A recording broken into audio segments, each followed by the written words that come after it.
Now, you mentioned that you did name it RPM Live. What does that stand for, and what made you decide to make that your official business name? Well, that was a long one. It came to me one day. That stands for Robert Preston Montes. Okay. That's my name. Okay. Yeah. That makes sense. So when an artist officially wants to sign a contract with you, what exactly do you offer them as a new client? Well, what we offer them as a new client is a service in the Christian industry, that being either a tour or a festival or anything that has to do with getting their music out to the masses. Okay. So that's very helpful, especially for somebody that's just up and coming. That would be correct. Cool. Now, how does it work financially as a manager? Do you take a commission? Do you take a percentage? Or how does it work with clients in the money aspect of things? Well, the way that works is I take a monthly fee from them, and then anything that is booked would be a percentage of that. Like a festival would be anywhere between 10 and 20%. It depends on what the fee was. Okay, that's pretty fair and profitable for both people, I would assume, right? That is correct. Cool. Now, on your roster, you have some pretty big name bands and artists, but you also have some lesser known acts that are up and coming as well. How does it work with working with the different aspects of the popularity? Do the lesser known bands have to kind of fight a little bit harder for the gigs, or do you give them equal attention? They all have equal attention, Tim. I would never take the little guy and not put him up there with the bigger guys. That's how they grow. Uh-huh. You know, it's when they're all coming together. And everybody on our roster, we try to have them all work together. That way, the little guy gets exposure, and it's all about exposure. Right. It also seems like you're a really nice big family of everybody's working together for the same common goal, which is awesome. Yes, that is correct. Now, speaking of all of these amazing talents, you have currently 21 artists and groups on your roster. In a second, I want to go down the list of all the people that you represent. And I just wanted to see if you could tell us a little bit about each of the bands that you represent and what made you want to represent them. And the first one that I have on the list is Filthy Rags. Filthy Rags. Harry is a great guy. They have great music. All of the talent on the roster is going for the right direction. And we're all singing for the Lord. Cool. That's probably the biggest answer that I could probably give you on all of them. Okay, so you didn't want to go through the rest of them like Malcore or Remnant's Altar? We go through Malcore, yes. Okay. Joshua's a great guy. Joshua and I just sparked up a relationship one day, and he told me he was in a band, and the next thing I knew, I was signing him. Cool. What about Remnant's Altar? Remnant's Altar, they're out of Florida. Great band. If anybody out there likes the band live, they definitely resemble them in a lot of ways. Nice. There's another group you have called Boldly Broken. Boldly Broken is out of Arizona. They're a young group. If anybody's into Blink-182, they're right up that alley of sound. Very cool. What about Wade Raleigh? Wade Raleigh is an alternative guy. He's out of Long Beach, California, up and coming. He has a lot to offer to the Christian industry. Very cool. Until My End. Until My End is another alternative sound out of Texas.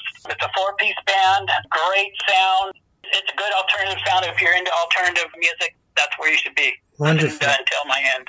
Cool. And then we have a group called Old South Revival. Old South Revival is out of West Virginia. They have a great Southern rock sound. The other stuff that you would think is coming out of them is just really a really good sound from the South. Cool. And then we have the Cane Creek Tragic. That's another one from Tennessee. They're more of a hard, edgy rock sound. They're going through some growing pains right now. They have a new album coming out at the end of the year. Awesome. And then we have the Eden Effect. I'd say a modern rock. They're out of Texas. Their stuff is more just your alternative sound, basically. The Christian rock sound that's out there right now. Okay. And now we have a speaker named Aaron Rule. How did you get in contact with him? Aaron Rule got in contact with us, and I had to really find out a little bit about him, where he had spoken, what he had done, because he had a list of big festivals that he had spoken at. So we had to do our homework, and I did, and they all came back okay. Cool. And so he decided to take on a speaker. Very nice. He's been really, really well. He'll be out on the Extreme Tour this year. Okay, great. You are one. He's out of Florida, and that's another one. They won CCM Award back in 2016. And great band. Nice. And we have David Husta. David is out of Dallas, Texas. He's another one. He originates from South Africa. Oh, wow. Yes, and he's got a great alternative sound also. Cool. And then there's a group called Becoming Sons. Becoming Sons is more of your southern rock. They're out of Texas. Okay, and then we have Crossborn. Crossborn New stuff is sounding more like Third Day now. Oh, wow, I that's just received awesome. some files on them, yes. And then there's a group called Deep Valleys. Deep Valleys is out of New York. They're a bunch of young kids, but they've got their heart in the right place, and they just did some cover songs, one by King and Country. Okay. And, yeah, they just did a cover by them. So, yeah, they're heading in the right direction. How about Slave's Wage? Just Signs, they have a new album coming out at the end of the year. They're another rock style of music. Great. And then we have Connor Roy. Connor Roy is your CCM style of music. He was up for an award this year. I have not found out if he got it or not for Artist of the Year. Oh, wow. Well, keep us posted on that later. And then finally, Shade of You. Shade of You is another band. They originated out of Kansas. And it's a husband and wife duo. And they're rock. They're just straight up rock. Okay, cool. Now, when you're trying to get these guys places to play and you're talking with the different venues, what are some of the things that you focus on to try to get them to be landing in these venues? Well, first of all, you have to give a brief history of them to the promoter or talent buyer.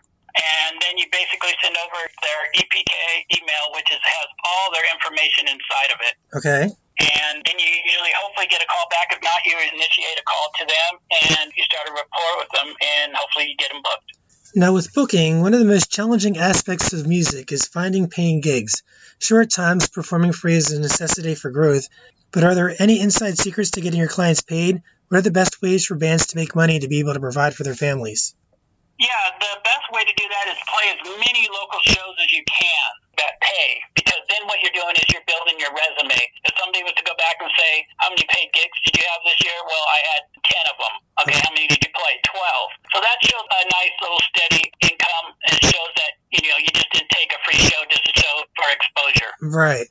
So if an artist wants to get signed on your agency and to kind of work with you, how do they go about doing that? Well, they can go to RPM Live Entertainment Music 85@gmail.com. Okay. Say that one more time. RPM Live Music, MUZIK 85@gmail.com. Cool. Now, what happens if an artist or group approaches you about representing them, but you don't feel that they were up to the level of excellence that your agency requires? What would you say to them? Well, what I would say is keep doing what you're doing. You're going in the right direction, and just be as nice as you can be. You don't want to discourage anybody. Right. Now, if they were to come back, say, a couple of years later and they've improved, would you reconsider them? Or once they've kind of gotten that no from you, is that kind of the end of the deal? No, I mean, if they were to come back and they thought we could do a service for them, yes, I would reconsider, definitely. Cool. That's really helpful for a lot of bands that are just starting out, that there's always a second chance. Right. As a booking agent, you have to have an eye and ear for talent, but also know things to do to ensure success. What advice would you give to a band that's just starting out? What I would say to them is, do you believe in God, and are you writing the right lyrics? Are you playing for the right person and not for yourself? Wow, I love that. I never thought about that being the first thing to say to somebody. That's really cool. And then in terms of signing with a record label versus not signing with a record label, what are your thoughts on that? I'm all about being independent nowadays. Independent gives you more freedom, and I feel that you're not tied down to the industry. You have more freedom to your music, to your lyrics. It just makes everything much easier. Sure. I mean, that definitely helps in terms of compensation, too. You don't have to pay for this big record label trying to control you as well. So you got a lot more creative freedoms. That's awesome. Yes, Now, you do. Now, you've built a fantastic booking agency over the past 20 years. What piece of advice would you give to young wannabe agents or managers starting out on their journey? Well, make sure your heart is in the right place first. You don't want to come into this industry thinking, oh, wow, fame, and, I'm going to meet bands, and I'm going to, have a good time, because it's not all about that. It's a lot of hard work. It really is. Uh-huh. When you come into this industry, you're coming in because you want to do it. Right. You like it. You have the compassion to do it. Cool. Now, in previous conversations that I had with you, you've mentioned on a couple of occasions that you wanted to start the first Christian Warped Tour. Can you tell me more about this idea, how it will shape up, and what it will look like in Christian form? We are going to start it back up in September. We had a little downfall. But the proposal, the companies, all of the companies are Christian-based. Let's see, we've got Tyson Foods, Chick-fil-A, Alaska Airlines. All of these companies are on board, and we just need to implement the idea and make it work. Cool. Now, is this going to be like a 50-state national tour, or are we going international? How big is this going to be? We're going to start local. We're going to do 6 stops, and they're all going to be church-based, and the rest of it will follow. Cool. And then I'm sure that all this information will be on your website and all over social media once it kind of comes to fruition. Yes, it'll be all over. I'm sure the websites for the companies that are going to be involved, it'll be on their websites too. Awesome. Now, as an agent, you have to be ready and available pretty much 24/7 with as many clients as you have. What does a typical day in the life of Rob Montes look like? Well, I start my day off with prayer, and then I go into the office, sit down, and start going through my files, my emails, see what festivals have gotten a hold of me, what churches or venues have gotten a hold of me. And then I start implementing my clients, where they need to be strategically. Cool. Now, speaking of festivals, they're very hard to get into as a band just starting out. How do you approach a festival booking agent to try to get a band into a big festival, especially if they're not signed to a label? Good question, Tim. I go in the back way, and what I mean by going in the back way is I start off with, I establish a time slot first. Okay, that way they're playing in front of somebody. Okay. Then second, I'll establish their food and lodging, and then the third would be the guarantee. Where most people will go with guarantee, food, lodging, and time slot. Well, I have found out being in this industry for so long that you get your guarantee first, then you have no leverage to work with the promoter or the talent buyer. You're done. They've already given you what you want, and now they're going to give you what you want. Okay. What you don't want, basically. Gotcha. So in terms of the follow-ups, like if you were to email a promoter for a festival and they don't respond, like how long do you wait to send another response? Did you get my response? Or what is the best way to start? Like do you start as soon as the festival ends for the year to try to get them in for the next year? Or how do you go about starting the process with that? Well, the process, Tim, is you always want to be transparent with your client and with the festival. I'll send out an email probably at the beginning of the week. I have a schedule during the week how I do things. So on Wednesday, that's festival day. So what I would do is all the festivals that have come in, I would insert our client into those. Okay. So when it comes to being a manager or somebody that books a lot of music, there's always that one artist or group that salivating artist that you just think about would be just an incredible person to add to your lineup. If there was anybody in the whole entire world that you could add to your roster that you don't currently have, would there be anybody that would be your dream client? Tim, that would be the band U2. If I ever had the opportunity to work with them, that would be a dream come true. I'm sure. That would be a huge blessing. Yeah, Bono and the crew definitely put on a very good show, and their messages and their songs are awesome. So I definitely would agree that they're one of those big-time eye-catching bands that would be awesome to have on a radar. Cool. So being connected to a ton of bands personally, I'm sure a number of them are listening to this interview right now as we speak. For those who might want to utilize your services, are you currently seeking or accepting any new clients?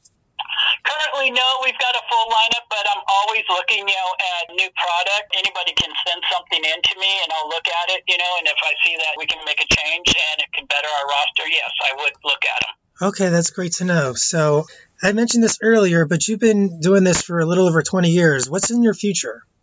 That's all in God's hands. My future is in God's hands. So are you considering doing this for another, say, 10 years or so? I would think another 10 years would definitely be enough. Okay. And then kind of thinking about sitting back and retiring and passing the torch on to somebody else later on. I don't know if anybody else wants to do this job. It's pretty stressful. You really got to know what you're doing. Gotcha. So nobody's in line as of right now to kind of be your mentor to follow up? No. When I'm done, this will be it. Okay. Is there anything we can pray for you about? No, nothing really today. How's your health doing? I know that you had a recent fall not too long ago that had some pretty severe injuries. How are you doing with the healing process? My healing process, I think I've had a spiritual healing. I'm not in pain anymore. Oh, that's great. I'm feeling great these days. Thank you for asking. Sure. Do you have any final thoughts or words of wisdom that you want to close this interview with? Just, everybody just stay with the Lord, stay positive, because He will answer all your prayers. Awesome. Thank you so much for taking your time out of your busy schedule to talk with me. It has been absolutely fantastic just hearing the behind-the-scenes aspect of what it's like to be a manager. And I just appreciate your honesty, your passion for music, and just your heart for ministry and outreach. And it's just been really cool to kind of pick your brain about us all. So I hope you've enjoyed this as much as I have. Well, thank you, Tim. Yes, I enjoyed all the questions that you had to ask, and thank you very much. I appreciate it, too. Evangelizing through music.